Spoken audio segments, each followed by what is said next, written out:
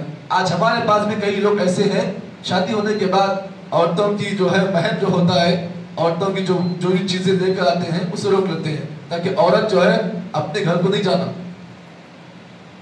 اس کا پیسہ جو بھی ہوتا ہے، اس کی جو مہر ہوتا ہے، اس کو زبردستی روکتے ہیں۔ کئی کو ارے روک لی تو عورت جو ہے گھر کو نہیں رہ سکتی اپنے، جب تک یہ چیز ہمارے پاس ہے وہ خاموش سے ہمارے ساتھ رہے گی، اگر ہم دیں تو عورت ہمارے سے چلے جاتی ہے ہم کو چھوڑ کر۔ یہ طریقہ ہمارے پاس بھی آج کل لوگوں میں بڑا مشہور ہے، تو انشاءاللہ آگے کی درس میں انشاءاللہ اس کی وضاحت آپ کے سامنے کی جائے گی۔ اللہ سے دعا ہے کہ اللہ مجھے اور آپ کو جتنی باتیں بتائی گئی ہیں اللہ تعالیٰ صحیح معنی میں انہیں تک عطا فرمائے۔ سبحان اللہ بحمدہ، سبحان اللہ و بحمدہ، نشہد ان لا الہ الا انت، نستغفرک و نتوب الیک۔